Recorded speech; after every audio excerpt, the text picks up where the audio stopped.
अथ मंत्रपाठः।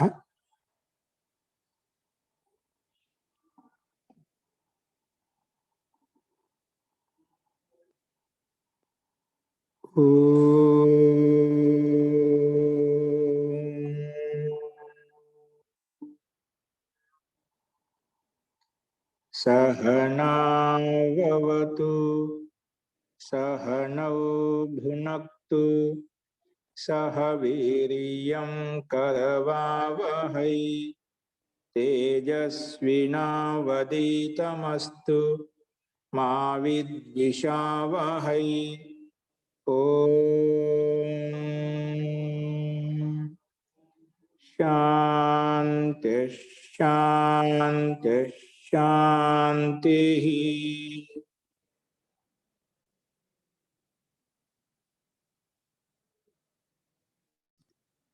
सर्वेभ्यो नमः।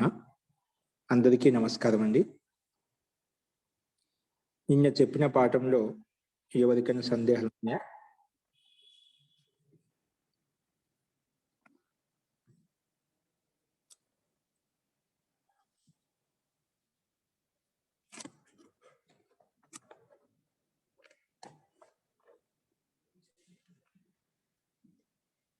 అస్తు ప్రకృతవంశరామః. నిన్న మనము ఉచ్ఛేదుదాత్తః, నీచైరనుదాత్తః, సమాహారః స్వరితః అని మూడు స్వరాలు చెప్పుకున్నాము. ఉచ్చస్వరంగా పలికేటువంటి వర్ణం అయితే ఉందో దాన్ని ఉదాత్తం అని చెప్పుకున్నాము. నీచైరనుదాత్తః, నీచై కింది స్వరంతో పలికేటువంటి వర్ణం ఏదైతే ఉందో దాన్ని అనుదాత్తం అని చెప్పుకున్నాము.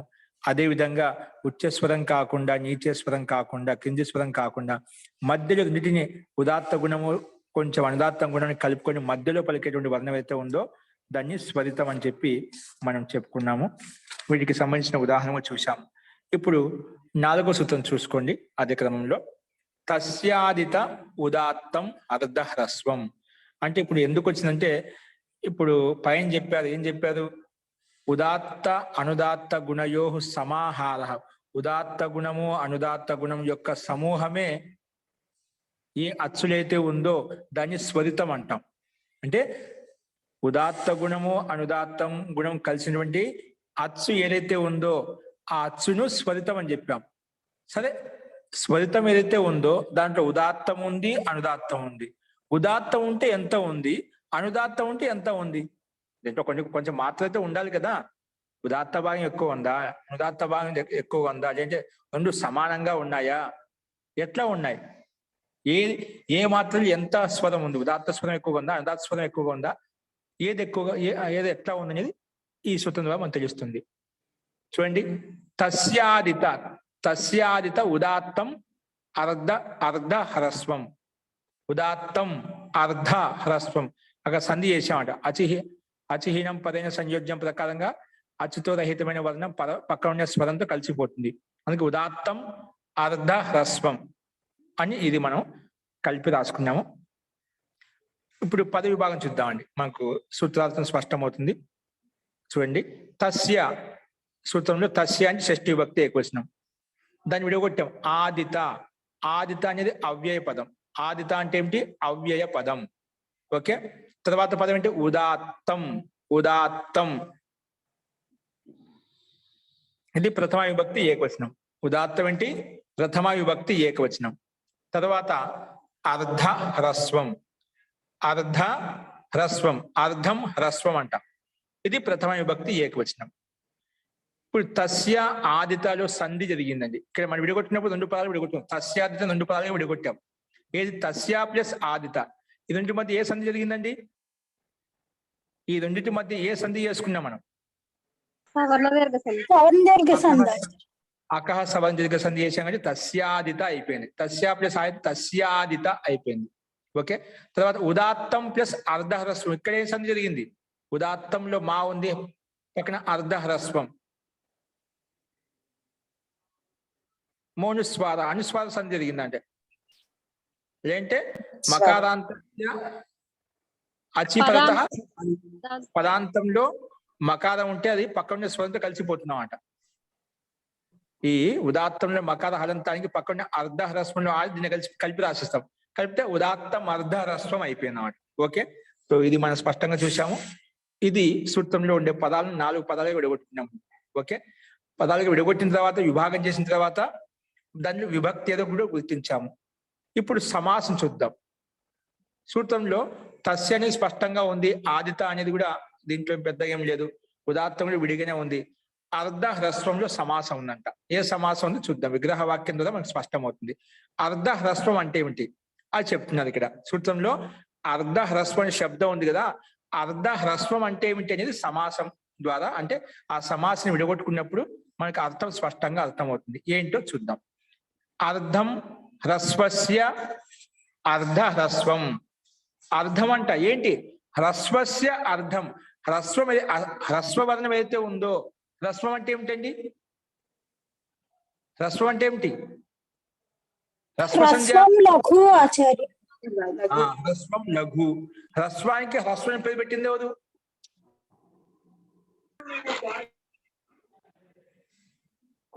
హ్రస్వం అంటే ఏమిటి? హ్రస్వం లఘు. లఘు అక్షరానికి హ్రస్వం అని పేరు. లఘు అక్షరానికి హ్రస్వం అని పేరు. ఓకేనా, బానే ఉంది. కానీ హ్రస్వానికి హ్రస్వాన్ని పేరు పెట్టింది ఎవరు? మనం ముందు చెప్పుకోవచ్చామండి. స్వర ప్రకారం హ్రస్వ దీర్ఘ ప్లుతః. ఊకాలో హ్రస్వ దీర్ఘ ప్లుతః. ఊకాలో హ్రస్వ దీర్ఘ ప్లుతః. ఈ సూత్రం ప్రకారంగా ఒక మాత్రకాలని హ్రస్వం అని చెప్పాము. అది ఇక్కడ హ్రస్వం. ఓకేనా, అదే ఇక్కడ చెప్తున్నా. అర్ధం సగం అంటే, అర్ధం అంటే సగం. ఏంటి? హ్రస్వస్య. హ్రస్వానికి సగం ఏదైతే ఉందో దాన్ని అర్ధ హ్రస్వం అంటాము. హ్రస్వం అంటే ఒక మాత్రకాలం. ఆ ఒక మాత్రకాలంలో కూడా అర్ధం అంట. అప్పుడేమవుతుంది? సగం అయిపోతుందన్నమాట. ఒక మాత్రకాలంలో సగం చేస్తే ఏమవుతుంది?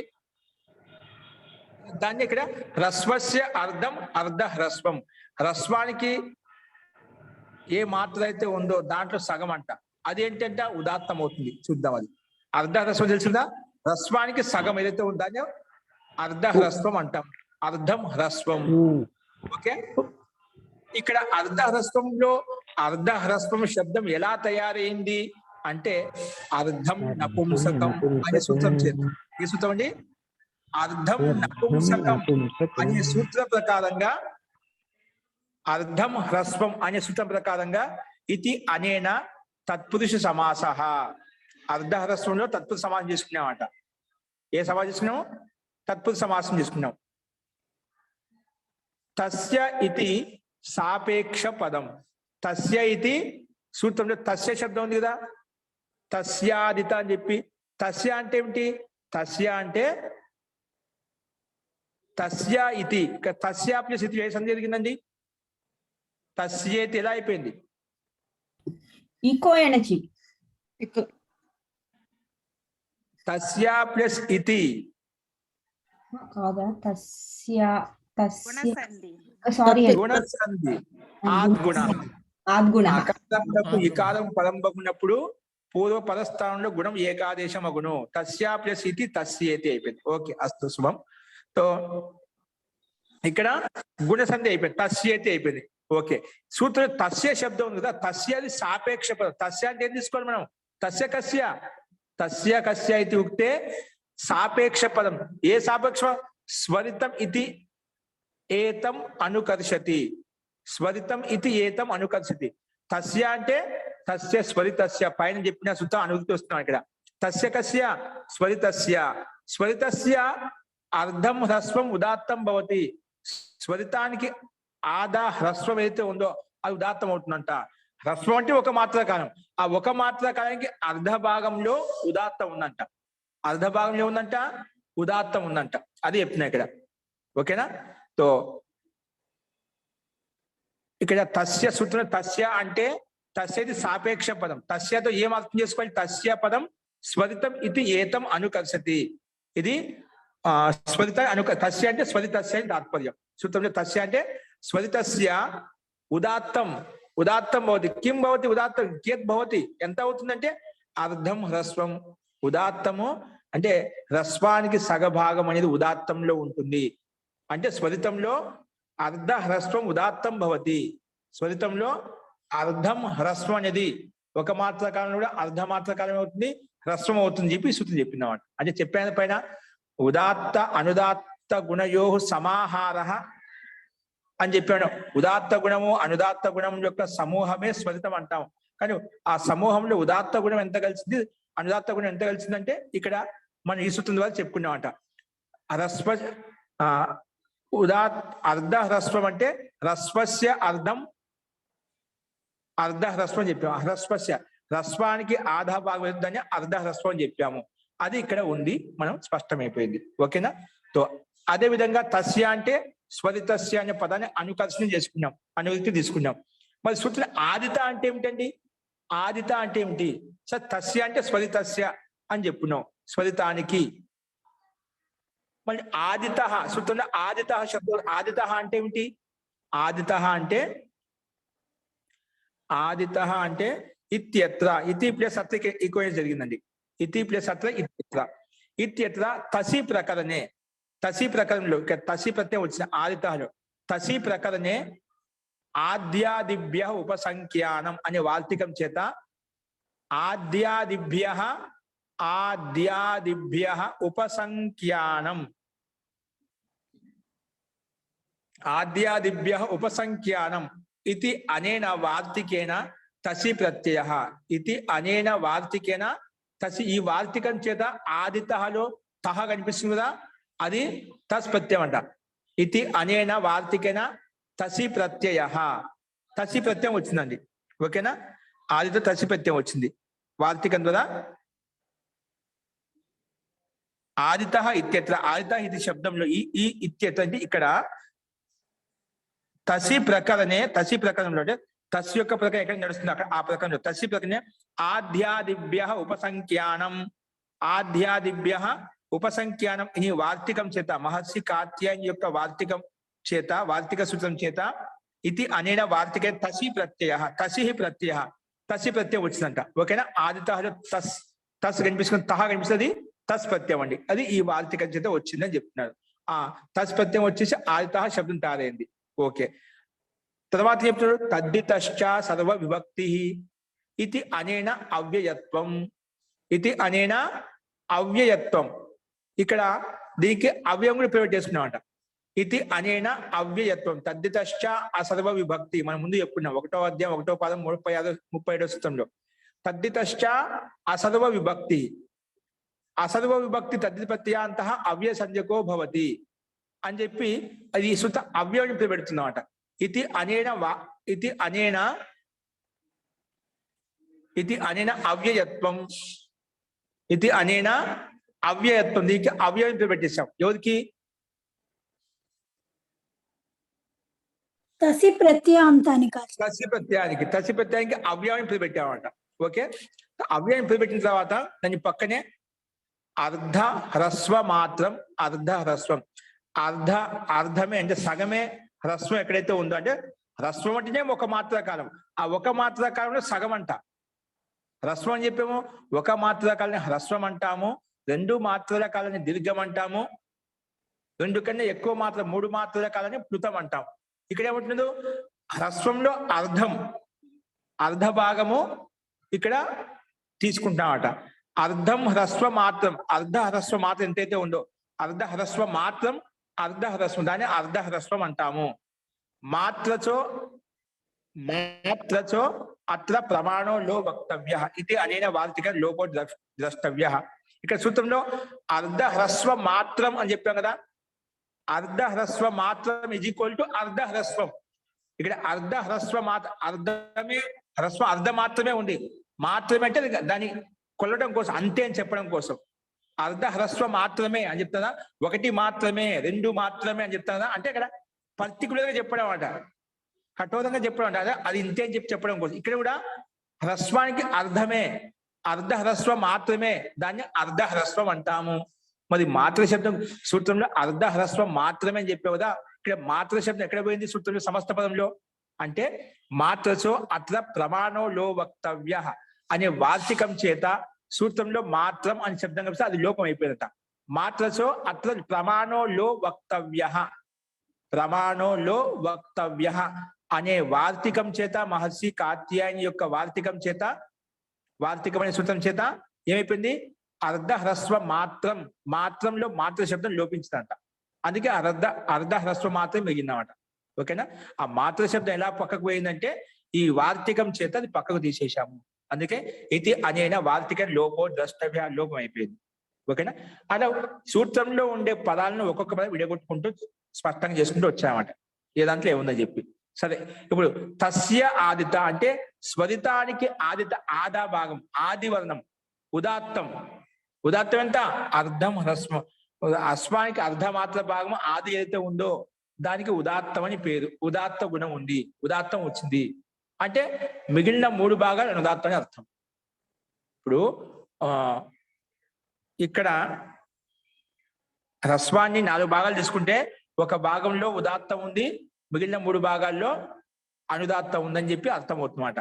అంటే ఉదాత్త గుణము అనుదాత్త గుణం యొక్క సమాహారం సమూహం ఏదైతే ఉందో ఆ సమూహం ఏ అచ్చులైతే ఉందో ఆ అచ్చు స్వరితం అని చెప్పాం కదా.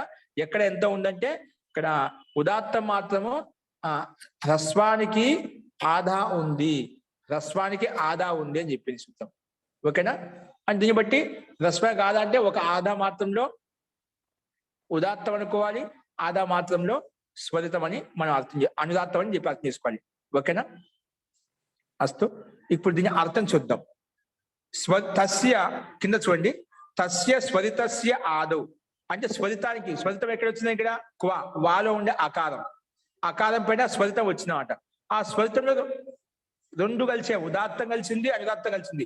ఉదాత్తం ఎంత ఉంది, అనుదాత్తం ఎంత ఉందంటే ఆ స్వరిత వర్ణంలో అకారం ఎంత ఉందంటే తస్య అంటే తస్య స్వరితస్య, తస్య స్వరితస్య ఆదౌ ఆదా భాగం అర్ధం హ్రస్వం ఉదాత్తం భవతి.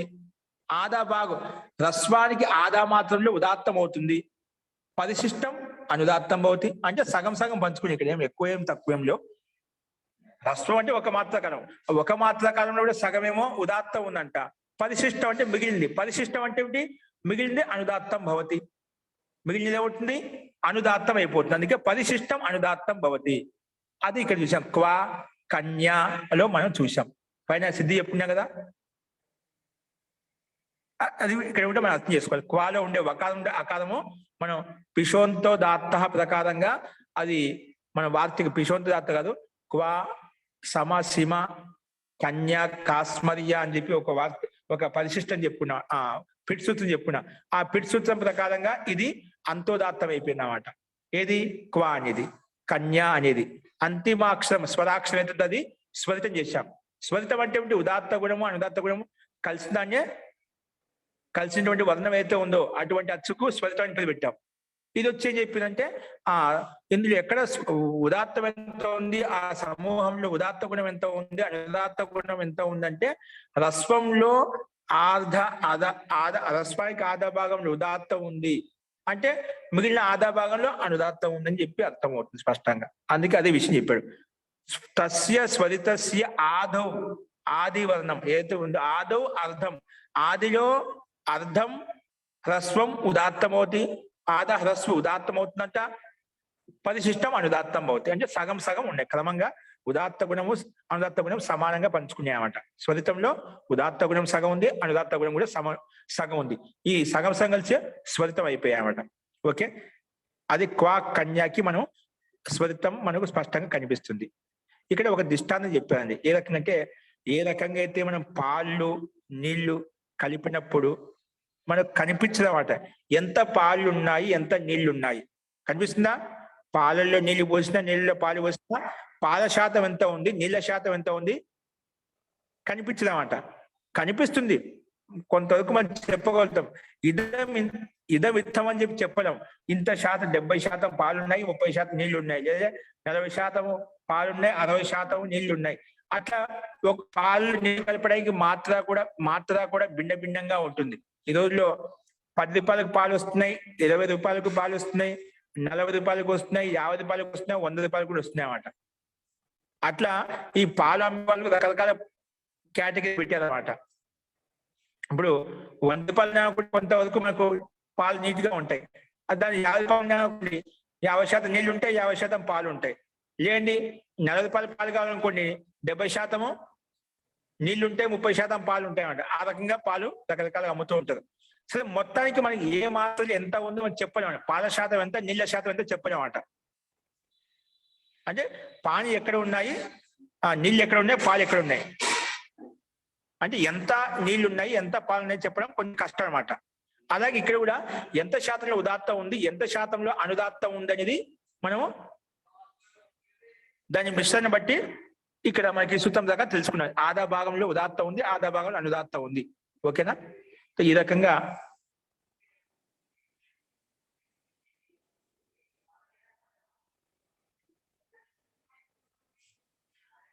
ఇటువంటి సందేహ నివృత్తి కోసము ఆచార్య పాయింట్ ముఖ్యంగానే మనకు ఈ సూత్రం ప్రకారం స్పష్టం చేశామన్నమాట. ఒక సందేహం రావచ్చు, సమాహార స్వరిత ఉదాత్త గుణం అనుదాత్త గుణం కలిసిదాన్ని స్వరితం అంటామని చెప్పాము. ఈ స్వరితంలో ఉదాత్త గుణం ఉంది, అనుదాత్త గుణం ఉంది. ఎంత ఉందంటే హ్రస్వానికి ఆదా భాగంలో ఉదాత్త ఉంది, మిగిలిన అనుదాత్త ఉందని చెప్పింది, స్పష్టంగా చెప్పింది. కాబట్టి ఇక్కడ మనకు సందేహం లేదన్నమాట. ఓకేనా? ఈ రకంగా మనం తస్య ఆదిత అంటే స్వరితస్య ఆదిత ఆది మాత్రలో ఆదా భాగంలో ఉదాత్తం ఉంది.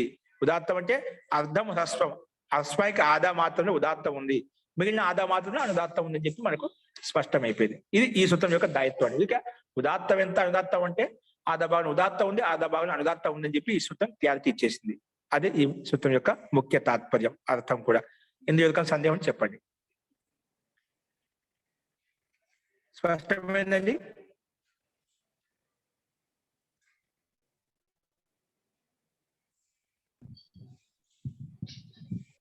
మహోదయ ఇప్పుడు అయితే కన్యాలో ఆధా భాగం అంటే నకారం అండి. కన్యాల ఆధా భాగము ఆధా భాగం నకారం అవుతుందా? నకారం కాదండి. నకారమే. ఇప్పుడు నకారం ఎందుకు వస్తుంది?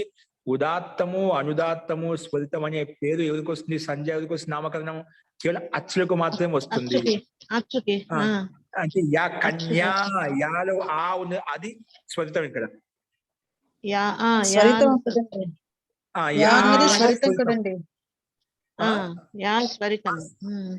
ఆ స్వరితంలో స్వరితం అంటే చెప్పినాం ఉదాత్త గుణము అనుదాత్త గుణం కలిసిందని స్వరితం అంటామని చెప్పాం. ఈ అకారంలో ఆకారంలో ఉదాత్త గుణం ఎంత ఉంది, అనుదాత్త గుణం ఎంత ఉంది ఎలా తెలుస్తుంది ఇప్పుడు మనకు? అప్పుడు ఈ సూత్రం ఏం చెప్పిందంటే హ్రస్వానికి ఆదా మాత్రలో, హ్రస్వానికి ఆదా మాత్రము ఉదాత్తం ఉంటుందని చెప్పింది. హ్రస్వంలో, హ్రస్వం అంటే ఒక మాత్ర కాలం, ఆ ఒక మాత్ర కాలంలో సగంలో ఉదాత్తం ఉంటుందంట, మిగిలినదంతా అనుదాత్తం ఉంటుంది, పరిశిష్టం అనుదాత్తం అవుతాయి. ఇప్పుడు హ్రస్వంలో ఒక మాత్ర కాలం కాబట్టి ఇక్కడ సమానంగా పంచుకుంటాయి. ఆదా మాత్రలో ఉదాత్తం ఉంది, పరిశిష్టం ఆదా మాత్రం అనుదాత్తం ఉంది. ఇప్పుడు కన్యా దీర్ఘం ఉంది. ఇప్పుడు ఏ దాంట్లో ఎంత ఉందండి? కాలో సగం కన్యా అన్నప్పుడు రెండు మాత్ర కాలం దీర్ఘం ఉందండి. కన్యాలో రెండు మాత్ర అది స్వరితం అయిపోతుందండి. అది స్వరితం అండి కదండి. కన్యాలో న్యా అన్నది, అది యా అన్నది స్వరితం అయిపోతుందండి. స్వరితమే. ఆ స్వరితంలో ఉదాత్త గుణం ఎంత ఉంది, అనుదాత్త గుణం ఎంత ఉంది? ఉదాత్త గుణం ఆచార్య ఒక భాగం ఉంటే అనుదాత్త గుణం 3 భాగాలు ఉంటుంది ఆచార్య. సగం కదండి, సగం కదండి. ఇక్కడ దీర్ఘం వచ్చింది కదా. హ్రస్వ ఆకారంలో అయితే మీరు చెప్పే సగం సగం ఉన్నాయి. హ్రస్వం యొక్క హ్రస్వానికి ఎన్ని మాత్రలు ఉంటాయని ఒక మాత్ర కానీ హ్రస్వం చెప్పారు. ఊకాలో హ్రస్వ దీర్ఘప్లుత ఒక మాత్ర కానీ హ్రస్వం అంటామని చెప్పాం. ఇక్కడ కన్యా ఆ ఉంది, ఎన్ని మాత్రలు ఉన్నాయి దాంట్లో? దీర్ఘం.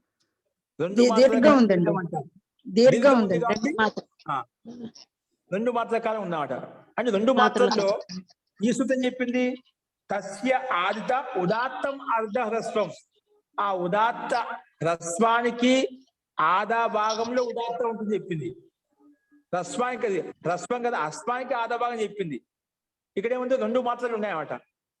ఆ రకంగా ఒక భాగంలో మాత్రం ఉదాత్తం ఉంటుంది, మిగిలిన 3 భాగాల్లో ఇప్పుడు హ్రస్వానికి 2 మాత్రలు చేసుకునేమాట. హ్రస్వానికి 2 మాత్రలు లేనప్పుడు దీర్ఘానికి 4 మాత్రలు అయిపోతాయి.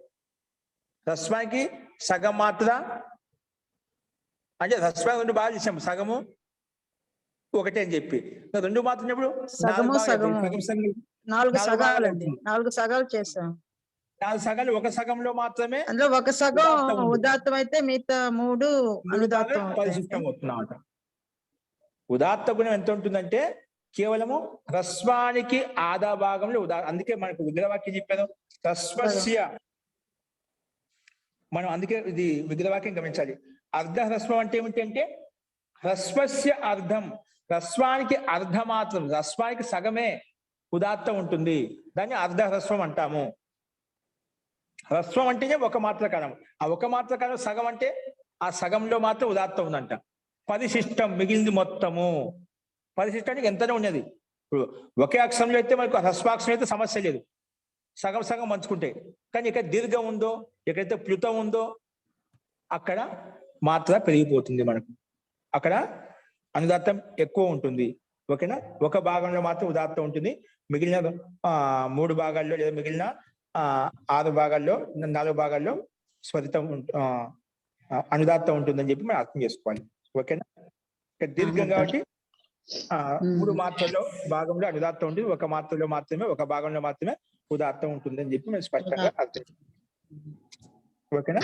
ఇక్కడ క్వాలో స్వరితం, క్వా అనే అక్షరంలో స్వరితాక్షి ఆ ఉంది, వకారం ఉండే అకారం. అందులో ఆది మాత్రం, ఆది అకారం మాత్రమే ఉదాత్తము, అనుదాత్తం అయిపోతాయి. అదే దీర్ఘంలో అయితే ఆది మాత్రం ఉదాత్తం ఉంటుంది, చేసిన 7 మాత్ర అంటే 1.5 మాత్ర. అంటే ఇప్పుడు 2 మాత్రలు విన్నాం అనుకోండి, 2 మాత్రలు సగం సగం చేసినా 4 మాత్రలు అవుతున్నాం అట. 4 మాత్రలు ఒక మాత్ర మాత్రమే ఉదాత్తం ఉంటుంది, మిగిలిన 1.5 మాత్ర 1.5 మాత్ర ఏమవుతుంది? అనుదాత్తం అవుతుంది. ఓకేనా? ఇది మనం అర్థం చేసుకోవాలండి. ఓకే? సిద్ధి మనం క్వా శబ్దం ఎలా తయారైందో, కన్యా శబ్దం ఎలా తయారైందో మనం చూసాము. కన్యా శబ్దం డైరెక్ట్ గా అంత స్వరితం చేశాము. క్వా శబ్దం ఎలా తయారైందో మనం చూసాం. కిమ్ శబ్దానికి ఆ కిమోత్ ప్రకారంగా అర్థం తెచ్చుకుంటేనా అర్థ కనుమద లోపం చేసుకుని మళ్ళీ కిము స్థానంలో క్వాతి ప్రకారంగా క్వాదేశం చేసుకుని క్వాతి శబ్దం తయారైంది. అది మనం పరిశిష్టంలో మనం చెప్పుకున్నామండి. స్వరం ఏంటి, ఎంత మాత్రంలో ఉదాత్తం ఉంటుంది, ఎంత మాత్రలో అనుదాత్తం ఉంటుంది అనేది మనకి క్లారిటీగా ఈ సూత్రం ప్రకారంగా ఒక భాగంలో మాత్రమే ఉదాత్తం ఉంటుంది అని చెప్పుకున్నాం. ఓకే? నెక్స్ట్ చూడండి. ఇప్పుడు సరే ఉదాత్తం ఇప్పుడు పెట్టినాం, మిగిలిన భాగంతో అనుదాత్తం అవుతుంది చెప్పాం. తర్వాత చూడండి నెక్స్ట్ సూత్రం చూసుకోండి. నెక్స్ట్ సూత్రం స్లైడ్ మార్చున్నా. ఏక శృతి దూరాత్ సంబుద్ధౌ. ఏక శృతి, ఏక శృతి స్పష్టంగా ఉండేది, ఈ వాక్యార్థం కూడా మనకు వచ్చేస్తుంది. ఏక శృతి, ఒకటే శృతి కనిపిస్తుందట. ఎప్పుడు? దూరంగా ఉండే వాళ్ళను, సంబుద్ధౌ సంబోధించేటప్పుడు, పిలిచేటప్పుడు. దూరంగా ఉండే వాళ్ళను సంబుద్ధౌ, సంబోధనతో. ఇప్పుడు దూరంగా ఉంటే సంబోధించే పిలిచేది. దగ్గర దూరంగా ఉండే వాళ్ళు సామాన్యంగా పిలిచామట. ఏదోటి భో, హే అలా చెప్పి మనం కొంచెం గట్టిగా పిలుస్తాం, సంబోధనతో పిలుస్తాం, సంబోధించి పిలుస్తామట. అది దూరాత్ సంబుద్ధౌ ఏక శృతి. దూరంగా ఉండే వాళ్ళని పిలిచేటప్పుడు ఏకస్వరం కొంచెం గట్టిగా స్పరిస్తాం. అమ్మా, అల్లా, అక్క అని చెప్పి మన సంబోధనలో ఏ విధంగా గట్టిగా పిలుస్తూ ఉంటామో అక్కడ ఏమవుతుంది? సాగదీశం ప్లుతవర్ణం ఉపయోగించామట. అంబా, అమ్మా అన్నప్పుడు ఏమవుతుంది? అక్కడ ప్లుతం ఎక్కువగా వస్తుందన్నమాట. అదంతా ఏకశృతి అయిపోతుందంట. దూరాత్ సంబుద్ధౌ ఏకశృతి. దూరంగా ఉండే వాళ్ళని సంబోధించి పిలిచేటప్పుడు ఆ స్వరం అంతా ఉంటే ఒకే శృతిలో ఉంటుంది. దాంట్లో ఉదాత్త స్వరం, అనుదాత్త స్వరం ఉండవట. ఉంటే ఏ స్వరం అయితే ఉందో ఒకే స్వరమే సాగదిస్తామట. కానీ చూసుకోండి, మనం సంగీతంలో ఒక సౌండ్ వేసినప్పుడు అదే గుంజాప్ అంటే ఆ శబ్దం వైబ్రేషన్స్ ఒకే విధంగా వెళ్తూ ఉంటుంది అన్నమాట. ఇప్పుడు ఏదైనా పాటలు పాడినప్పుడు సాగదీసినప్పుడు రాగం ఒకే విధంగా ఉంటుంది. సారీ ఇది అనే పదాన్ని రిధం ఏదైతే తీసుకెళ్తున్నామో అది ఒకే శృతిలో వెళ్ళిపోతున్నాం అట. అది ఏదైనా తీసుకోవచ్చు మనం. ఓకే? సో ఇక్కడ చూడండి, ఇప్పుడు మనం పదవి భాగంగా చూద్దాం. సో సూత్రంలో మనకు స్పష్టంగా కొంచెం స్థూలంగా మీకు అర్థం చూపించాను. దూరాత్ సంబుద్ధం, దూరంగా ఉన్న సంబోధించి పిలిచేటప్పుడు ఏక శృతి అవుతుంది. ఏక శృతి ఒకే శృతి వినిపిస్తుంది, ఒకే విధంగా వినిపిస్తుంది. అది ఇక్కడ చెప్పారు. అది ఏంటో మనం చూద్దాం. ఏక శృతి ప్రథమ విభక్తి ఏకవచనం. పద విభాగం తీసుకోండి. ఏక శృతి ప్రథమ విభక్తి ఏకవచనం. దూరాత్ పంచమి విభక్తి ఏకవచనం. సంబుద్ధౌ స్పష్టంగా ఉంది, సప్తమి విభక్తి ఏకవచనం. 3 పదాలు భిన్న భిన్నంగా స్పష్టంగా కనిపిస్తున్నాయి. కానీ దూరాత్ పదం భిన్నంగా ఉంది, స్పష్టంగా ఉంది. సంబుద్ధ కూడా ఇది సప్తమి విభక్తిలో ఉంది, కనిపిస్తుంది. ఇప్పుడు ఏకశృతి, ఏకశృతి అంటే ఏమిటి? ఇది కొంచెం అర్థాన్ని స్పష్టంగా, ఏకశృతి అంటే స్పష్టత కోసం మనం సమాసం చూసాం ఇక్కడ. ఏకశృతి అంటే ఏమిటి? ఏకా శృతి శ్రవణ్, ఏకా శృతి శ్రవణం, ఏకా శృతి శ్రవణం యస్య యస్య తత్ ఏకశృతి. ఒకే శృతి వినిపిస్తుంది. ఏకా శృతి, శృతి అంటే వినటం, వినిపించడం. ఏకా శృతి శ్రవణం, ఒకే శృతి. శృతి అంటే ఏదైతే ఉచ్చరిస్తున్నాం ఆ శృతి అన్నమాట. ఏదైతే ఉచ్చరిస్తున్నామో, ఏ వర్ణాన్ని అయితే ఉచ్చరిస్తున్నామో ఆ శృతి. ఏకా శృతి, ఒకే విధంగా శృతి వినిపిస్తుంది. ఏకా శృతి శ్రవణం, ఒకే శృతి శ్రవణం మనకు శ్రవణం అవుతుంది, వినిపిస్తుంది. యస్య యస్య వర్ణస్య, ఏ వర్ణం అయితే ఒకే శృతిలో కనిపిస్తుందో, ఒకే విధంగా వినిపిస్తుందో దాన్ని ఏకశృతి అంటాము. దాన్నే ఏకశృతి అంటాము. సాగరిస్తున్నాం. సారీ అన్నప్పుడు ఆ ఈ ఒకటే రిధంలో వెళ్ళిపోతున్నాం అట.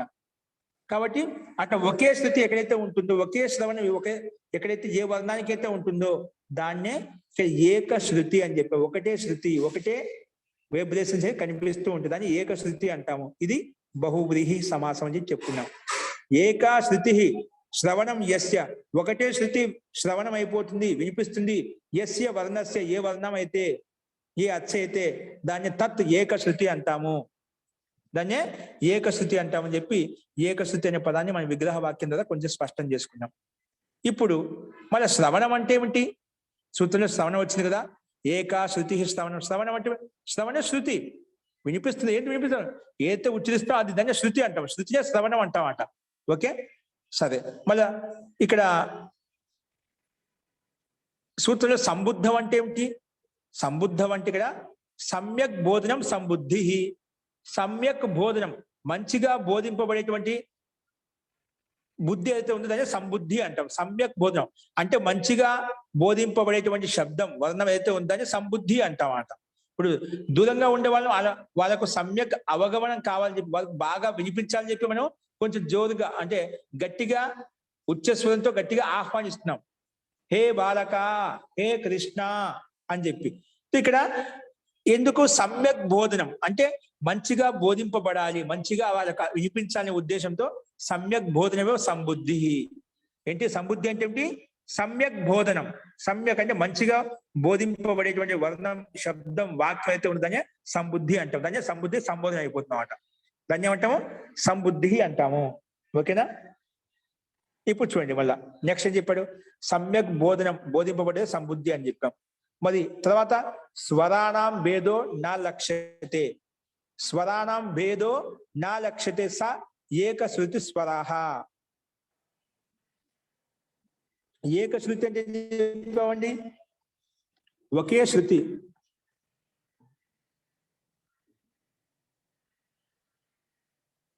ఒకే శృతి ఎక్కడైతే వినిపిస్తుందో దాన్ని ఏకశృతి అంటాం. ఏకశృతి అంటే ఒకే స్వరం కనిపిస్తుంటే అక్కడ స్వరాణం భేదో నా లక్ష్యతే. స్వరాలు అంటే ఏమిటి? అచ్చుల యొక్క భేదం. ఇది ఉదాత్తంలో ఉందా, ఇది అనుదాత్తంలో ఉందా, ఇది స్వరితంలో ఉందా, లేదా ఇది హ్రస్వంలో ఉందా, ఏ దీర్ఘంలో ఉందా, ఏ ప్లుతంలో ఉందా, ఈ స్వరాలకు భేదం కనిపించదంట. ఒకే విధంగా ఉంటాయి. దీంట్లో హ్రస్వ దీర్ఘ ప్లుతం ఏం చెప్పడానికి లేదు. ఒకే శృతి, ఒకే శ్రవణం, ఒకే విధంగా వినిపిస్తూ ఉంటాం, లయబద్ధంగా ఉంటున్నామంట. దాంట్లో ఇది దీంట్లో ఇది హ్రస్వము, దీంట్లో దీర్ఘము, దీంట్లో ప్లుతము, లేదా దీంట్లో ఉదాత్తం ఉంది, దీంట్లో అనుదాత్తం ఉంది, దీంట్లో స్వరితం ఉంది. అట్లా మనం వ్యక్తపరచలేము. అందుకే స్వరానం భేదో నా లక్ష్య, స్వరాల యొక్క భేదం అనేది కనిపించదు. నా లక్ష్యం స్వరానం భేదో నా లక్ష్యతే, అది లక్షితం కాదు, కనిపించదు. దాన్నే సహ, అదే ఏకశృతి స్వర, దాన్ని ఏకశృతి స్వరం అంటాము. ఎక్కడైతే ఒకే శృతి కనిపిస్తుంటుందో, అదే మనం సాగదీసినప్పుడు ఒక స్వరాన్ని ఒక సంగీతంలో, ఒక పాటలో ఏదైనా కానీ ఒకే శృతి కనిపిస్తుంటుంది, దాన్నే ఏకశృతి అంటాము. ఓకేనా? ఇప్పుడు ఏకశృతి అని స్పష్టమైంది అందరికి. దాన్నే ఏకశృతి అంటాం అన్నమాట.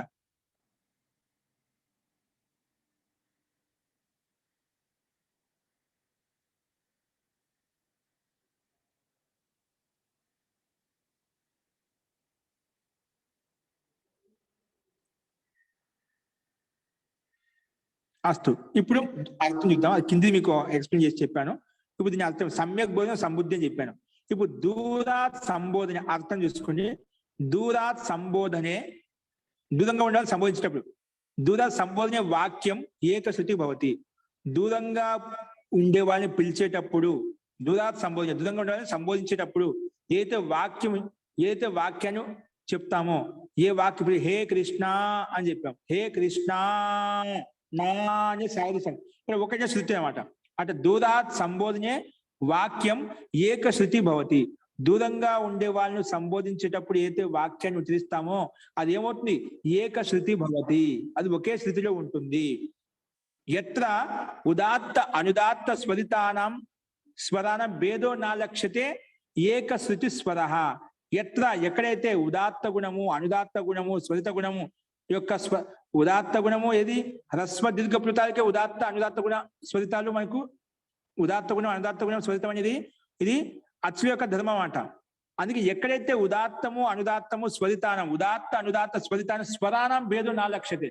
ఈ ఉదాత్తము అనుదాత్తము స్వరితము యొక్క స్వరం ఏతుందో భేదో నా లక్ష్య భేదం కనిపించలేదో స ఏకశృతి స్వర అని చెప్పి ఇక్కడ ఈ సూత్రాలను పూర్తి చేశామన్నమాట. ఇప్పుడు అర్థమైందా? ఎక్కడైతే ఉదాత్త అనుదాత్త స్వరితాలకు భేదం అనేది కనిపించడం లేదో ఇది ఉదాత్తం అని చెప్పి ఇది అనుదాత్తం అని చెప్పి స్వరితం అని చెప్పి దాన్నే అటువంటిది ఏదైతే ఉందో వర్ణం అయితే ఉందో దాన్ని స ఏకశృతి స్వర. దాన్ని అటువంటి స్వరాన్ని ఏకశృతి ఒకే శృతి స్వరము అని అంటాము. ఓకేనా? ఇది ఈ సూత్రం యొక్క అర్థం. ఇప్పుడు ఉదాహరణ ఇచ్చాడు. ఆగచ్చ ఆగచ్చ ఆగచ్చ భో మానవక. భో సంబోధనం. ఆగచ్చ భో మానవక. ఏ మానవక ఆగచ్చ. ఏ మానవుడా ఆగచ్చ రా ఇక్కడికి రా. ఆగచ్చతు ఇక మధ్యముస్లిం ఉంది కాబట్టి మధ్యముస్లిం ఏకొస్లింలో హే మానవక అత్ర ఆగచ్చ. ఇక్కడ వాక్యం ఉపయోగించాం. ఆగచ్చ రా. హే మానవక భో మానవక. హే మానవక లేదా భో మానవక. ఇది భో మానవక దేవదత్త. దేవదత్త కూడా పేరు తీసుకున్నాం. ఇక మానవుడు ఎవరు? ఆ మానవకుడు మనిషి ఎవరంటే దేవదత్త అంట. హే దేవదత్త ఆగచ్చ. భో మానవక దేవదత్త. ఆ మానవకుడు ఎవరు? దేవదత్తుడే అన్నమాట. దేవదత్తానికి విశేషణం. భో మానవక దేవదత్త. ఇక్కడ ప్లుతం ఉందంట. దేవదత్త ఆగచ్చ. ఇక్కడ ఒకే శృతి వినిపిస్తున్నామట. అట్లా దూరంగా ఉండే వాళ్ళను సంబోధించేటప్పుడు ఏదైతే వాక్యాన్ని చెప్తామో అది ఏకశృతి అవుతుంది అని చెప్పి మనకి ఈ సూత్రం స్పష్టంగా చెప్తుంది. దూరాత్ సంబుద్ధో ఏకశృతి భవతి. ఓకే, అదే విధంగా ఉదాహరణ మనం చూసాం. ఆగచ్చ రా భో మానవక దేవదత్త. దేవదత్త అని చెప్పి ఇక్కడ మనకు సంబోధనంలో ప్లుతం ఖచ్చితంగా కనిపిస్తుంది. ఇది ఏకశృతి అంటాము.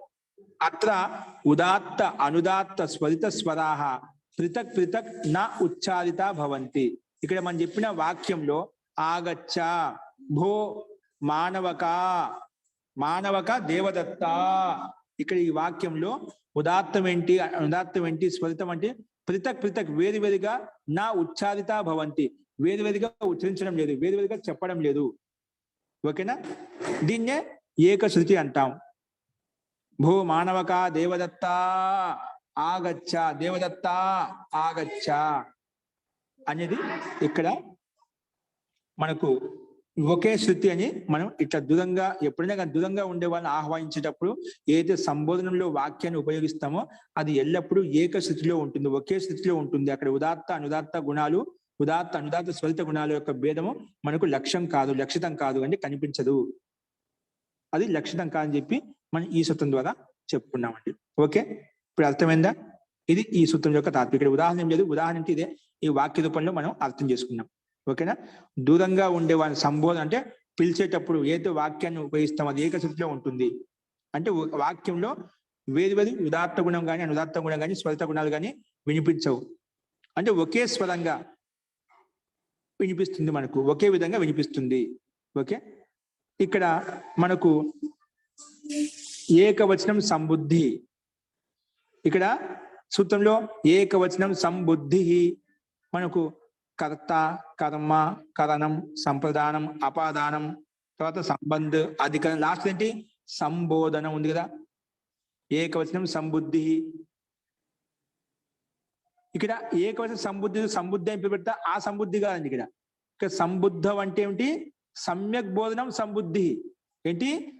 సమ్యక్ బోధనం అంటే మంచిగా బోధింపబడేటువంటి శబ్దం ఏదైతే ఉందో, వాక్యం అయితే ఉందో దాన్ని సంబుద్ధం అంటున్నాం. ఇక్కడ సంబోధన విభక్తిలో సంబుద్ధి కాదు. ఇక్కడ అది ముందే స్పష్టం చెప్పాడు. ఏంటి? ఇదే సంబోధన విభక్తిలో ఉండే సంబుద్ధి కాదు. ఇక్కడ అది గుర్తు. ఏకవచనం సంబుద్ధి.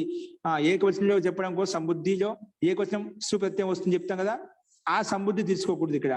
ఓకేనా? సంబోధనం అంటే ఇక్కడ సమ్యక్ బోధనం సంబుద్ధి అని తీసుకోవాలి. అర్థమైంది కదా? సో అది ఈ విషయం చెప్పాడు. ఏకవచనం సంబుద్ధిలో సంబుద్ధి ఏదైతే ఉందో ఆ సంబుద్ధి ఇక తీసుకోకూడదు. కాకపోతే సమ్యక్ బోధనం సంబుద్ధి అంటే మంచి, అంటే అన్ని రకాలుగా బాగా ఎవరైనా పిలిచేటప్పుడు ఉపయోగించే శబ్దం ఏదైతే ఉందనే సంబుద్ధి అంటాం. అంటే సమ్యక్ బోధింపబడే శబ్దం, వాక్యం ఏదైతే ఉందనే సంబుద్ధి అంటాము. కాబట్టి సంబోధనంలో ఉండేటువంటి సంబుద్ధి ఇక్కడ తీసుకోకూడదు. అంటే అది కూడా సంబోధన విభక్తే. సంబుద్ధి అంటే ఏకవచనం సంబుద్ధి సంజయ్ వేదు, సంబోధన వేదు. సంబుద్ధి వల్ల సంబుద్ధి తీసుకోకూడదు, సంబోధన అది తీసుకోవద్దు అని చెప్తున్నారు స్పష్టంగా. ఓకేనా? తో సమ్యక్ బోధనం సంబుద్ధి అదే తీసుకోవాలి. పైన కూడా చెప్తున్నారు సమ్యక్ బోధనం సంబుద్ధి. ఆ సంబుద్ధి ఇది హ్రస్వైకారాంతం కాబట్టి మతి శబ్దం సమానంగా ఉంది కాబట్టి సప్తమి విభక్తి ఏకవచనంలో వచ్చేసరికి సంబుద్ధం అయిపోయింది. మతికి మతం ఏ విధంగా అవుతుందో సంబుద్ధి అనే శబ్దానికి, ఇకారాంత శబ్దానికి సప్తమి విభక్తి ఏకవచనంలో సంబుద్ధం అయిపోయింది. ఓకేనా? తో ఈ రకంగా మనం ఏకవచనం సంబుద్ధిలో ఉండే సంబుద్ధి కాకుండా సమ్యక్ బోధనం, సమ్యక్ బాగా బోధింపబడేటువంటి వచనం శబ్దం అయితే ఉందో దాన్ని సంబుద్ధి తీసుకోవాలి అని చెప్పి మనం చూసాం. ఇక్కడ ఏ దేవదత్త మానవక ఆగచ్చ రా ఇక్కడికి అని చెప్పాము. ఇక్కడ ఉదాత్తం, అనుదాత్తము, స్వరితము 3 స్వరాలు కలిసి ఒకే స్థితిలో వినిపిస్తున్నాయి అంట. 3 స్వరాలు కలిసి కూడా 3 స్వరాలు ఉన్నాయి. ఉదాత్త గుణం ఉంది, అనుదాత్త గుణం ఉంది, స్వరిత గుణం ఉంది. ఉన్న కూడా ఒకే స్వరంగా వినిపిస్తున్నామట. అందుకే ఇక్కడ కూడా ఏక శృతి స్వరానికి కూడా ఏది చిహ్నం ఉండండి. ఏక శృతి అని చెప్పి ఏక శృతికి మనం గుర్తించాలి అనేప్పుడు ఎలా గుర్తిస్తామండి? అది ఎలా తెలుస్తుంది? సరే, ఉదాత్తం అంటే చిహ్నం ఉండే, ఆ ఉదాత్త వర్ణానికి చిహ్నం ఉండని చెప్పావు. అనుదాత్తానికి అడ్డగీత వస్తుంది, స్వరితానికి నిలువగీత వస్తుంది. మరి ఏక శృతి స్వరం అంటున్నావు కదా, ఏక శృతికి ఏమైనా చిహ్నం ఉండే, ఏమైనా గుర్తు ఉందా అంటే దానికి కూడా లేదు. ఏక శృతి స్వరానికి గుర్తు లేదు. ఈ దూరంగా మనం అర్థపూర్వకంగా అర్థం చేసుకోవాలి. దూరంగా ఉండే వాళ్ళను సంబోధించి, దూరంగా ఉండే వాళ్ళని పిలిచి ఆహ్వానించేటప్పుడు ఏతే స్వరాన్ని ఉపయోగిస్తామో, ఏతే వాక్యాన్ని ఉపయోగిస్తామో అది ఏకశృతిలో ఉంటుంది. అక్కడ ఉదాత్త, అనుదాత్త, స్వరిత గుణాలు అక్కడ కనిపించవు. అది సమ్యక్ బోధనం అవుతుంది, సమ్యక్ బోధింపబడుతుంది. ఇది సమ్యక్ బోధింపబడేటువంటి వచనం, వాక్యం, శబ్దం ఏదైతే ఉందో అదే ఇక్కడ ఏకశృతి. ఎందుకంటే ఒకే విధంగా వినిపిస్తుంది. అక్కడ ఏవైతే ఉన్నాయో వాక్యం చెప్పాము, శబ్దాన్ని ఉచ్చరించామో అది ఒకే శృతిలో ఉంటుంది. దాన్ని బట్టి మనం గుర్తించాలి. దానికంటూ ఒక చిహ్నం అంటూ ఏం లేదు. ఒకే స్వరంగా వినిపిస్తూ ఉంటే ఉదాత్త గుణాలు, అనుదాత్త గుణాలు, స్వరిత గుణాలు కనిపించకుండా ఉంటే దాన్ని ఏకశృతి అని చెప్పి మనం అర్థం చేసుకోవాలని చెప్పి ఈ సూత్రం ద్వారా మనం చెప్పుకున్నామండి. ఓకే, ఇప్పుడు ఈ సూత్రం కూడా అర్థమైందా? ఏకశృతి దూరాత్ సంబుద్ధౌ. ఎందుకు ఎదుగుతున్న సందేహం ఉంటే చెప్పండి.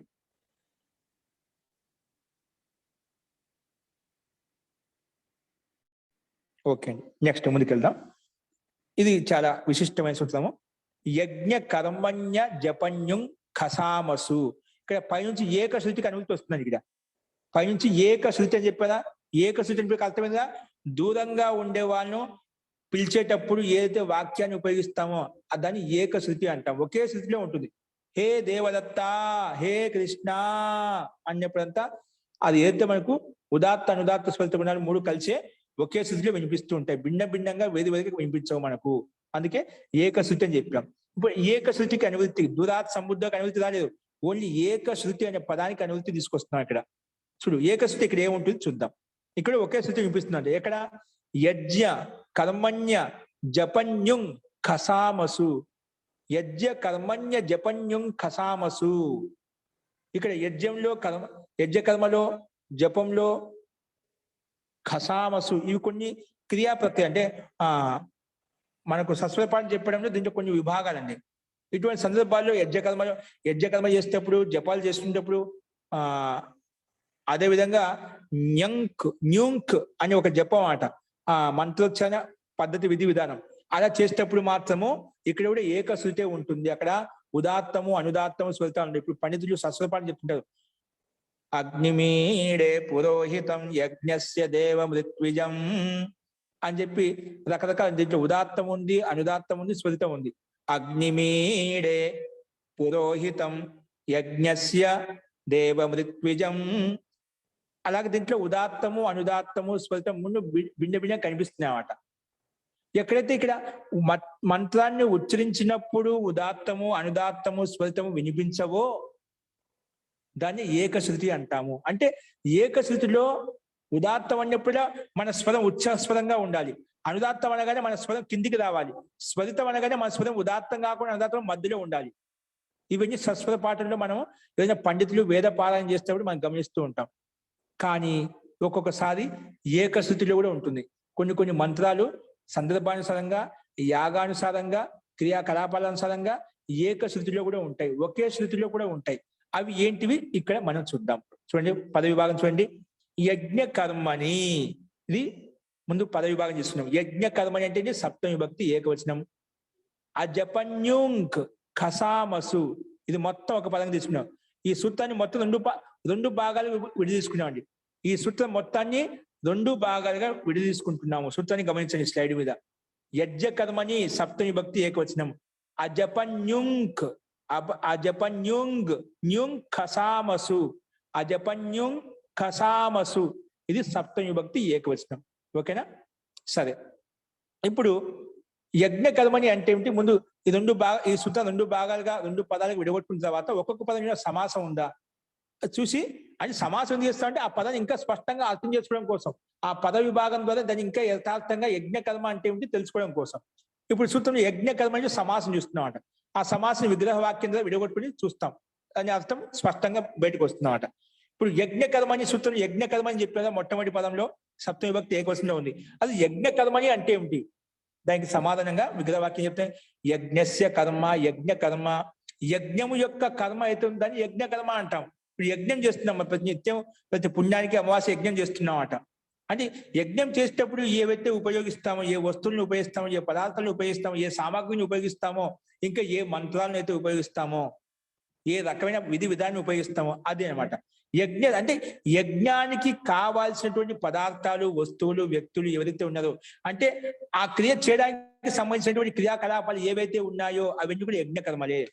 ఇప్పుడు మనం అన్నం చేయాలి, వంట చేయాలండి, భోజనం చేయాలి. అన్నం చేయాలంటే ఉండే యజ్ఞానికి సంబంధించి ఆ అన్న రూపి పక్వ రూపి కర్మ చేయాలంటే నీళ్లు ఉండాలి, పుల్లలు ఉండాలి, అగ్ని ఉండాలి, గ్యాస్ ఉండాలి, పాత్రలు ఉండాలి అని. అంటే ఆ క్రియను చేయడానికి, ఆ క్రియను ఉత్పన్నం చేయడం కోసం ముందు జరిగేది క్రియాకలాపాలు ఏవైతే ఉన్నాయో అవన్నీ క్రియలు అందులోకి వచ్చేస్తాడు. ఇక్కడ యజ్ఞానికి సంబంధించిన క్రియాకలాపాలు మనం మానసిక స్థితి నుంచి తీసుకోవాల్సింది. ముందు మనసులో ఆలోచన వస్తున్నా ఆ కర్మల పట్ల కూడా మన ప్రవృత్తి జరుగుతుందన్నమాట. మనసులో ఆలోచన లేదనుకోండి దాని పట్ల కర్మ కూడా చేయమాట. మనసులో ఆలోచన వచ్చిందంటే ఆ కర్మ చేయాలి, మనకు ఆలోచన వస్తుందన్నమాట. కాబట్టి ఇక్కడ యజ్ఞ కర్మ అంటే యజ్ఞస్య కర్మ, యజ్ఞ కర్మ, యజ్ఞానికి సంబంధించిన కర్మలు ఏవైతే చేస్తామో అది మానసికం కావచ్చు, భౌతికం కావచ్చు, ప్రత్యక్షం కావచ్చు, ఏదైనా కావచ్చు. యజ్ఞస్య కర్మ, యజ్ఞ కర్మ, యజ్ఞం యొక్క కర్మ ఏదైతే ఉందని యజ్ఞ కర్మ అంటాం. తస్మిన్ యజ్ఞ కర్మని దాన్ని యజ్ఞ కర్మ అంటాం. అటువంటి యజ్ఞ కర్మలో యజ్ఞానికి సంబంధించిన కర్మ ఏదైతే పని, కర్మ అంటే పని, ఏ పని చేస్తున్నామో ఆ యజ్ఞ కర్మలో దాన్ని యజ్ఞ కర్మని అంటాము. సరే, యజ్ఞ కంటే యజ్ఞానికి సంబంధించిన కర్మలు, పనులు ఏవైతే ఉండేది యజ్ఞ కర్మ అని చెప్పావు. అటువంటి కర్మలలో తస్మిన్ యజ్ఞ కర్మ, దాంట్లో సప్తమి విభక్తిలోకి తీసుకెళ్ళాలి కాబట్టి తస్మిన్ యజ్ఞ కర్మని అని చెప్పి తీసుకొచ్చి పెట్టాం. అంటే ఆ యజ్ఞ కర్మలలో ఓకే. ఇంకేం చెప్పాడు? అజపన్యూంక్ ఖసామసు. అజపన్యూంక్ ఖసామసు అంటే ఏమిటి అది చెప్తున్నాం. ముందు జపన్యుం ఖసామసు అంటే ముందు ఒక్కొక్క పదం విడగొట్టుకున్నాం. ముందు జపన్యుం ఖసామసు అంటే విడగొట్టుకున్నాం. ముందు జపశ్చ న్యుంగ్ న్యుంగ్ ఖశ్చ జపంచ, ఒక నిమిషం 3 భాగాలు విడగొట్టుకున్నాం. జపశ్చ న్యుంక్ న్యుంగ్ ఖశ్చ ఒకే పదం అండి. జపశ్చ న్యుంగ్ ఖశ్చ, న్యుంగ్ ఖశ్చ, న్యుంగ్ ఖశ్చంగా పెట్టేసి ఇక్కడ న్యుంగ్ ఖశ్చ ఇంకోటి మూడో పదం సామచ, సామంచ, సామంచ కూడా వస్తుంది. సామచ యజ్ఞకర్మ అయిపోయింది. జప న్యుంఖ సామ, 3 పదాలు ఉన్నాయి. జపశ్చ న్యుంఖశ్చ సామచ, 3 పదాలు విడుగుతున్నాయి. జపశ్చ న్యుంఖశ్చ సామచ, ఈ 3 పదాలు విడుగుతున్న తర్వాత మనం కలిపి రాస్తున్నాం. జపన్యుంఖసామాని, జపన్యుంఖసామాని, న్యుంగ్ ఖసామాని. ముందు పదాలను జపశ్చ న్యుంఖశ్చ సామచ అని 3 పదాలు భిన్న భిన్న విడగొట్టుకున్న తర్వాత దాన్ని కలిపేశాం. జపన్యుంగ్ ఖసామాని అని చెప్పాం. దీన్ని ఇవి కూడా ఒక పద్ధతి. సస్వరపాఠం చెప్పడంలో ఈ 3 విధి విధానాలు అన్నమాట. ఇవి ఉండకూడదంట. ఏది? నా జపన్యం ఖసామాని అజపన్యం ఖసామాని, తేసు అజపన్యం ఖసామసు, ద్వంద్వ గర్భ నైతత్వ సమాస. ముందు జపశ్చ న్యుంఖచ సామచ దాన్ని జపన్యం ఖసామాని అంటాం. జపము ద్వారా న్యుంఖ్ అని కూడా సస్వరపాఠం చెప్పడం ఒక పద్ధతి, విధి విధానం అండి. ఆ న్యుంఖ్ ద్వారా అదే సామగానం చెప్తుంది కదా, సామవేదంలో సామగానం చేస్తున్నారు. ఆ గానం ద్వారా అవి ఉండకూడదంట. అంటే ఉదాత్తము అనుదాత్తము స్వరితము కాకుండా ఇవి జపము న్యుంఖ్ సామ అనేది ఒక భిన్నంగా ఉంటాయన్నమాట. అక్కడ ఉదాత్త అనుదాత్త స్వరితాలు ఉండవన్నమాట, కానీ కొంచెం భిన్నంగా ఉంటాయి. అది స్వరంలో కొంచెం తేడా వస్తుంది. దాన్ని ఇక్కడ జపన్యుం ఖసామసు అని చెప్పుకున్నాం. జపన్యుం ఖసామాని 3 కలిపి జపన్యుం ఖసామాని అయిపోయింది. ఇవి ఉండకూడదు. నా ఇక్కడ ఆ 3ని ఇక్కడ నా అని చెప్పి నిషేధించాడు అనమాట. నా జపన్యుం ఖసామాని అజపన్యుం ఖసామాని అని చెప్పి నిషేధించాడు. తేసు అజపన్యుం ఖసామసు, ఇది ద్వంద్వ గర్భ నైతత్వ సమాస అని చెప్పుకున్నాం. ఓకే. సో అంటే ముందు ద్వంద్వ సమాసం తీసుకున్న తర్వాత అందులో నైతత్వ సమాసం నిషేధించామట. ముందు అన్ని చెప్పి జపం అంటే న్యూంక్ అంటే సామాన్ చెప్పిన తర్వాత ఆ 3 ఉండకూడదు. దాన్ని అజపన్యం కసామసు అంటాం. అది ఎక్కడ ఉండకూడదు అనేది ఇక్కడ మన సూత్రాలతో స్పష్టమవుతుంది. చూడండి, అనువృత్తి పైనుంచి వస్తుంది, ఏకశృతికి అనువృత్తి వస్తుంది. ఇప్పుడు దీని అర్థం ఏంటో మనం చూద్దాం. చూడండి, యజ్ఞ కర్మని అంటే యజ్ఞకర్మ తెలుసుదా? యజ్ఞస్య కర్మ యజ్ఞకర్మ. యజ్ఞం యొక్క కర్మలో, హోమం యొక్క కర్మ ఏదైతే ఉందో, కర్మ క్రియాకలాపాలు ఏవైతే చేస్తున్నామో యజ్ఞ కర్మని అంటే సప్తమిభక్తి ఏకవచనం కదా, అంటే లోపల అని చెప్పుకుంటున్నాం అక్కడ. యజ్ఞ కర్మని అంటే యజ్ఞ కర్మలో ఉదాత్త అనుదాత్త స్వరిత స్వరాణం ఏకశృతి భవతి. యజ్ఞ కర్మలు ఏమవుతుంట? ఉదాత్త అనుదాత్త స్వరిత స్వరాణం ఏకశృతి భవతి.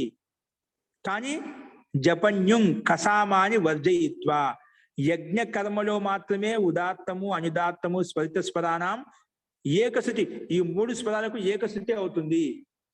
ఎక్కడ ఓన్లీ యజ్ఞ కర్మ, ఒక యజ్ఞ యాగాలు ఒక విశిష్టమైన కర్మ అండి. అది యజ్ఞయాగాలు విశిష్టమైన కర్మ. ఆ యజ్ఞ కర్మలో మాత్రమే ఉదాత్త అనుదాత్త స్వరితానాం స్వరానం ఏకశృతి భవతి. ఈ 3 స్వరాలు కలిసి ఒకే శృతిగా వినిపిస్తాయంట. అక్కడ భిన్న భిన్నంగా చెప్పాం. ఇది ఉదాత్తము అని చెప్పి, ఇది అనుదాత్తము అని చెప్పి, స్వరితం అని చెప్పి భిన్న భిన్నంగా చెప్పాం. ఒకే శృతి ఉంటుందంట. ఎక్కడ? యజ్ఞ కర్మని. యజ్ఞ కర్మలో మాత్రమే ఏకశృతి ఉంటుంది. తర్వాత జప న్యుం కసామాని వర్జయిత్వ, అక్కడ ఉండదు మళ్ళీ ఏకశృతి. జపంలో సస్వర పాఠం ఉంటుంది, న్యుంక్ చెప్పేటప్పుడు సస్వర పాఠం ఉంటుంది, సామగా అని చెప్పేటప్పుడు సస్వర పాఠం ఉంటుంది. ఈ వదిలిపెట్టి ఏమొస్తుంది అక్కడ? యజ్ఞకర్మలో ఇవిడు యజ్ఞకర్మలే, కానీ యజ్ఞకర్మలో జపాన్ని న్యూంకును సామాన్యాన్ని వదిలేసి మిగిలిన సందర్భంలో ఏమవుతుందంట? ఉదాత్త అనుదాత్త స్వరితాల యొక్క స్వరాలు ఏవైతే ఉన్నాయో అవి ఏకశృతిలో వినిపిస్తాయంట. ఏకశృతి భవతి అని చెప్పి ఈ సూత్రం చెప్పింది. ఓకేనా? జప అంటే ఏమిటి? ఒక్కో చెప్పినా ఒకట. జపం అంటే ఏమిటి? సూత్రాలతో స్పష్టమైంది అందరికీ. సూత్రాలతో స్పష్టమైందండి. యజ్ఞం యొక్క కర్మ ఏదైతే ఉందో ఆ కర్మలో ఉదాత్తము అనుదాత్తము స్వరిత స్వరాలు ఏవైతే ఉందో అవన్నీ కూడా ఒక శృతిలో వినిపిస్తాయంట. ఒకే శృతి. యజ్ఞ కర్మలో మాత్రం ఒకే శృతి, ఏకశృతి ఉంటున్నామంట. అకంటే అక్కడ ఉదాత్త అనుదాత్త స్వరితాలు ఉండవు. ఒకే శృతిలో ఒకే లయబద్ధంగా చెప్తూ పోతుంటాం మంత్రాలు. కానీ జపము ఎక్కడైతే చేస్తామో, న్యూంక్ ఎక్కడైతే చేస్తామో, అదేవిధంగా జప సామగానం ఎక్కడ ఇస్తామో అక్కడ మటుకు ఏకశృతి ఉండదు. ఖచ్చితంగా అక్కడ మటుకు ఏముంటుంది? ఉదాత్త అనుదాత్త స్వరితాన్ని భిన్న భిన్నంగా చెప్పాలి. అందుకే వాటిని వదిలిపట్టి మాత్రమే ఇవి యజ్ఞకర్మలే. యొక్క సందేహం యజ్ఞకర్మ అని చెప్పేవారు ఏకశుద్ధి చేసుకోవచ్చా లేదు. జపంలో జపం చేసేటప్పుడు న్యూంకు చెప్పేటప్పుడు చెప్పేటప్పుడు మటు ఖచ్చితంగా ఏకశుద్ధి ఉండదు. అక్కడ మటుకు ఖచ్చితంగా ఉదాత్త స్వరితాలు వినిపిస్తాయి. ఇక్కడ మటుకు ఏకశుద్ధి ఉంటుంది. అందుకే అక్కడ అన్నమాట యజ్ఞకర్మలో మాత్రమే ఏకశుద్ధి ఉంటుంది. కానీ జపము చెప్పేటప్పుడు న్యూంకు చెప్పేటప్పుడు సామగానం చేసేటప్పుడు అక్కడ మటుకు ఏకశృతి ఉండదు. అక్కడ మటుకు విడివిడిగా ఉదాత్తముని ఉదాత్తంగా పలకాలి, అనుదాత్తంగా పలకాలి, స్వరితాన్ని స్వరితంగానే పలకాలి. తేడా ఉండకూడదు. అక్కడ ఉన్నట్టుగానే ఉచ్చరించాలి. అక్కడ ఉచ్చరించకపోతే అర్థంలో దోషం వస్తుంది. ఓకే, ఇదేం చెప్పాం. సరే, ఈ సూత్రంలో జప న్యూం సామ అని చెప్పి కసామ అని చెప్పి ఏంటి జపం ఉపాంశు ప్రయోగ. జపం సూత్రంలో జపం అంటే ఏమిటి? ఉపాంశు ప్రయోగ. ఉపాంశు అంటే పెదవులు కదిలించి అంటే జపం చేసుకుంటాం. ఊరికి మనం ఓంకారాన్ని మనం జపం చేస్తున్నాం, అది ఓన్లీ పెదవులతో చేస్తున్నాం అంట, జపం చేసుకుంటాం అంట. జపం ఏం చేస్తున్నాం? బయటికి వినిపించడం లేదు, చిన్నగా పెదవులు కదిలించి చేసుకుంటాం అంట, అక్కడెక్కడ చేసుకుంటున్నాం, దాన్ని జపం అంటాం. వెంటనే ఉపాంశు ప్రయోగం. ఉపాంశ అంటే దగ్గర చేస్తున్నాం అంట, గట్టిగా వినిపించే విధంగా చేసుకోవడం లేదు, మనసులు చేసుకుంటాం. ఊరికి పెదవులు కదులుతున్నాయి కానీ శబ్దం బయటికి రావడం లేదు, దాన్ని ఉపాంశు జపం అంటాం. ఏమంటామండి?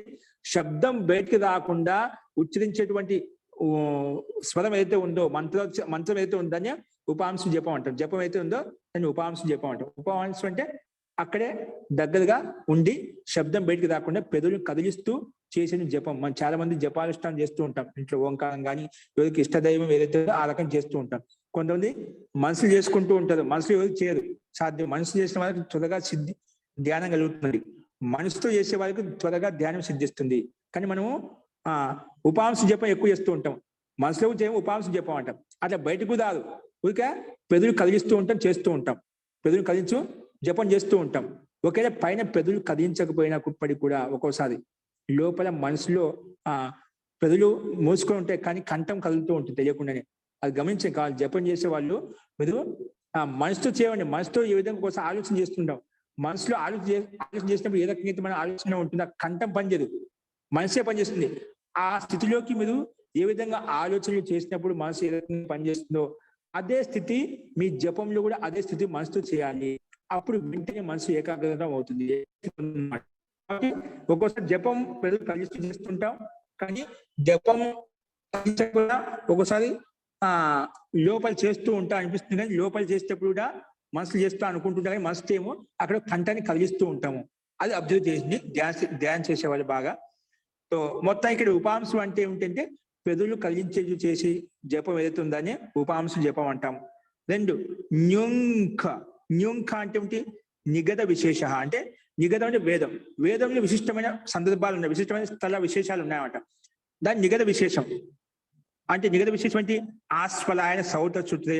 ఆస్ఫలాయన శాస్త్రంలో శ్రౌత సూత్రాలు ఉన్నాయండి, అంటే శృతి ద్వారా చెప్పేటువంటి కొన్ని సూత్రాలు ఉన్నాయి, అంటే యజ్ఞ యాగాల్లో చేసిన కొన్ని కర్మలు ఉన్నాయన్నమాట. అటువంటి సందర్భాల్లో అంటే నిగద విశేషాహ అంటే వేద మంత్రాల్లో విశిష్టమైన క్రియాకలాపాలు కర్మకాండం చేసేటప్పుడు మాత్రమే ఇది ఉపయోగిస్తాం. అంటే స్వస్వర పాఠం అది నిగద అంటే మంత్ర విశేష సందర్భంలో ఇది తీసుకోవాలి. తర్వాత నిగద విశేషాహ అంటే ఆస్ఫలైన సౌత సూత్రంలో ఇది ఇచ్చారంటే ఇక్కడ. తర్వాత ఏం చెప్పాము ఇక్కడ?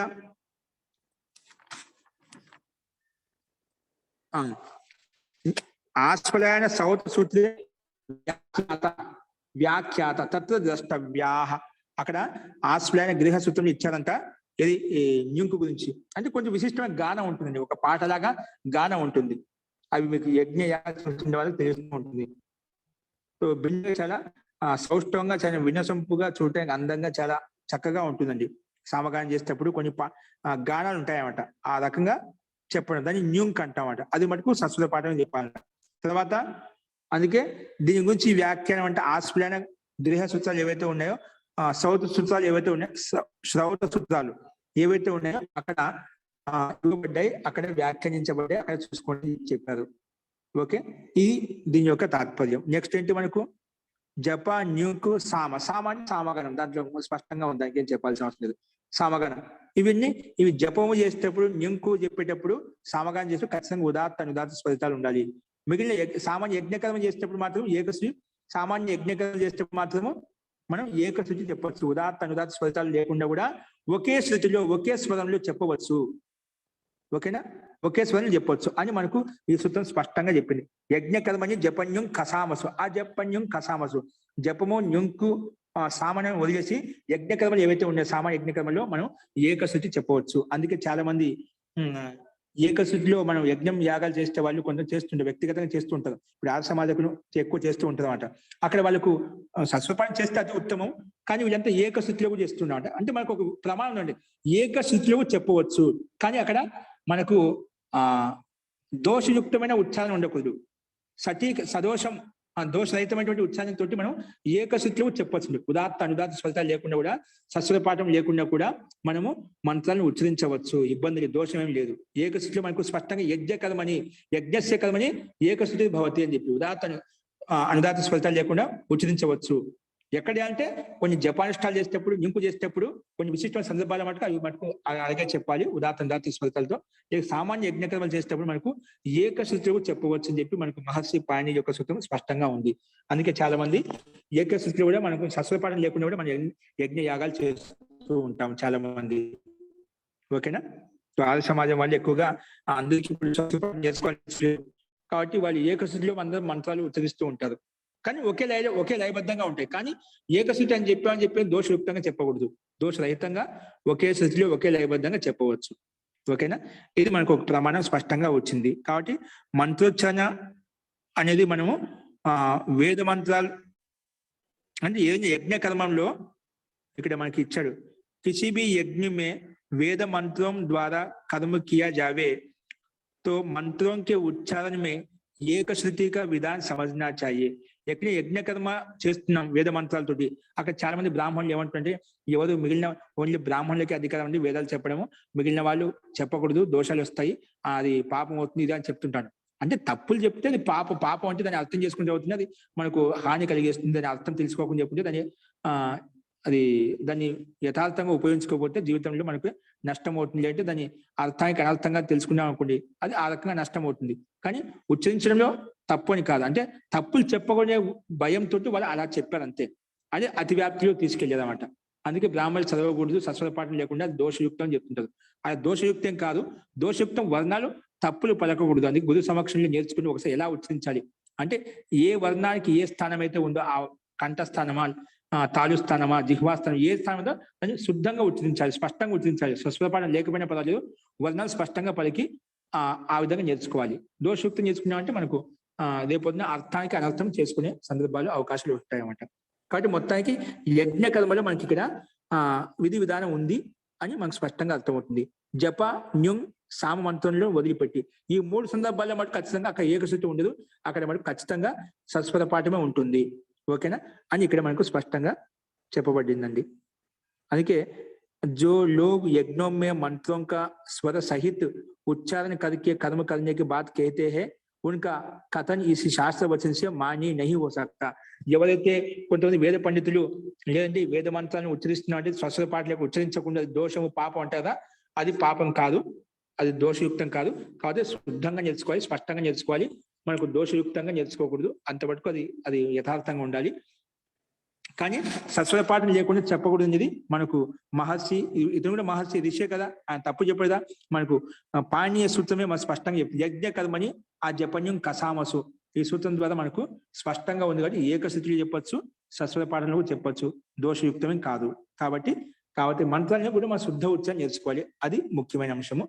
కానీ సస్వర పాఠంలో చెప్పాలి అనేది ఏదైతే కొంతమంది చెప్తుంటారో, పాఠకులు చెప్తుంటారో, బ్రాహ్మణులు చెప్తుంటారో అది న్యాయసంగతం కాదు, అది మానీయ వచనం, అది స్వీకరింపదగినది కాదని చెప్పి మనకు ఈ సూత్రం ద్వారా వాళ్ళకి ప్రామాణికంగా ఈ సూత్రాన్ని వెతకని చెప్పవచ్చు. మనకు అష్టాధ్యాయులు మహర్షి పతంజలి కదా, మహర్షి పాణిని యొక్క సూత్రం ప్రమాణం అండి.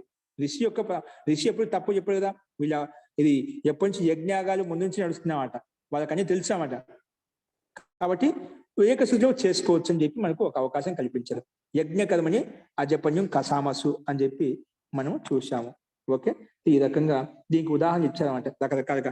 సమిధాగ్నిం దువస్యత ధృతైర్బోధయతాతిథిం ఆస్మిన్ హవ్య జుహోతన, ఇది యజుర్వేదం యొక్క మంత్రం. ఇక్కడ ఏంటి, ఏకశృతిలో ఉందన్నమాట.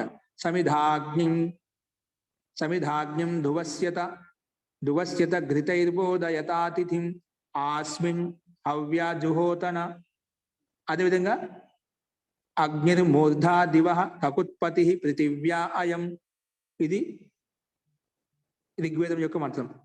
అగ్నిర్మూర్ధా దివి కకుత్పతి పృథివ్యా అయం అపాం రేతాంసి జిన్వతోం అపారేతాంసి జిన్వతోం. ఇక్కడ అత్ర ఏకశృతి అభూత్, అత్ర ఏకశృతి అభూత్. ఇక్కడ ఏకశృతి మంత్రంలో చెప్పబడ్డాయి. ఇక్కడ మనకి ఏదైనా స్వరం చూపిస్తే స్వరం చూపించదు.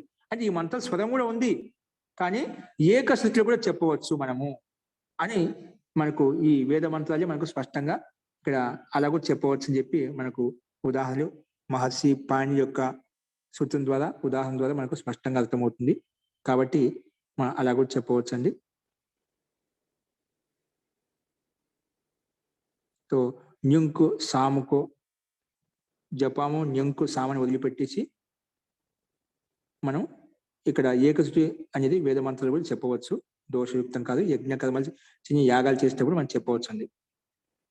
ఇక్కడ జపం అంటే చెప్పాం కదా, మనసులో కూర్చొని చెప్పుకోవడం అంట, పెదవులు కలిగిస్తూ. అంటే అంటే అక్కడ దగ్గర కూర్చున్నటువంటి వ్యక్తి కూడా వినిపించామట. అందుకు పెదవులు కలిగిస్తూ ఉంటామట. అది తనకు తానికి వినిపిస్తూ ఉంటుందన్నమాట.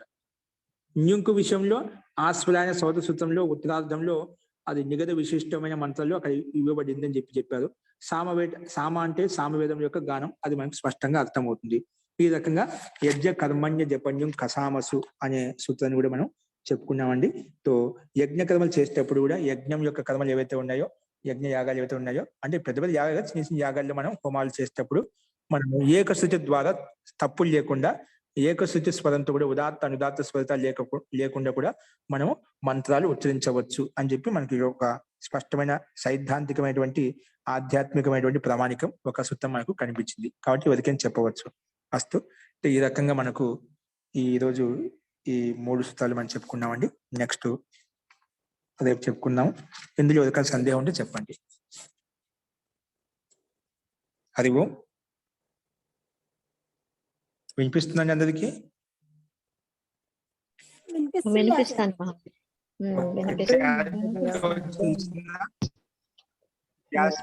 అందుకే సందేహపడద్దు. ఆడవచ్చా మంత్రాలు చెప్పవచ్చు చెప్పకూడదు అని చెప్పి శుద్ధ ఉచ్చరణ నేర్చుకోవాలి. మన మానసిక స్థితి శుద్ధంగా ఉండాలి అని చెప్పుకోవచ్చు. అంటే దాని అపమానం జరగదు. దాని అటువంటి విశిష్ట మంత్రం అంటే ఒక రహస్యం, ఒక విశిష్టమైన రహస్యం, ఒక విశిష్టమైన యథార్థ జ్ఞానం. దానికి మహత్వాన్ని దెబ్బతీయకూడదు అన్నమాట. దాని యొక్క అర్థాన్ని అవహేళన చేయకూడదు అని దానికోసం అగౌరవపరచకుండా దాని శ్రద్ధాన్వితంగా ఉండడం కోసం, శ్రద్ధాన్వితంగా చదవడం కోసం మనం అలా చెప్తూ ఉంటాం. అంతేగాని వాళ్ళకు కూడా అలాంటి తాత్పర్యం లేదు. అంటే కాలక్రమంలో కొంచెం అన్యాయం, అధర్మము, అశుచి ఎక్కువ కావడం వల్ల వారి శుచి శుభ్రత కోసం అని చెప్పి అలా నియమాలు పెట్టారు. కానీ వాళ్ళకు కూడా వాళ్ళకి స్వార్థం కోసం కాదు, వాళ్ళ ద్వేషం కోసం అని చెప్పాను కాదు. వాళ్ళకు ద్వేషమేం కాదు, మనం చదువుకుంటామంటే. కాకపోతే కాలక్రమంలో అధర్మం, అన్యాయం ఎక్కువగా ఉండడం వల్ల, మనలో శుభ్రత శుచి లేకపోవడం వల్ల వాళ్ళకు అలా చెప్పవలసి వచ్చిందన్నమాట. కాల ప్రభావం వల్ల వాళ్ళకు నియమాలు కట్టడించాల్సి వచ్చిందన్నమాట. అందువల్ల అది రాబోయే ఇప్పుడున్న పరిస్థితుల్లో అది అతి వ్యాపకంగా అయిపోయింది. అది మనకు తెలియదు కాదు, విషయం తెలియదు కాబట్టి ఓ నిజంగా వాళ్ళు చదవాలేమో, మనం చదవకూడదేమో అని చెప్పి మనం ఒక భ్రాంతిలో అలాగే ఉండిపోయాం. అందుకే శాస్త్రాలు చదివినప్పుడు మనకు యథార్థ విషయాలు మనకు తెలుస్తూ ఉంటాయి. అస్తు. ఈ రకంగా మనము ఈరోజు పాఠం చూసామండి. అస్తు. నెక్స్ట్ ఏమైనా సందేహం ఉంటే తర్వాత చూద్దాం. మంత్ర పాఠ.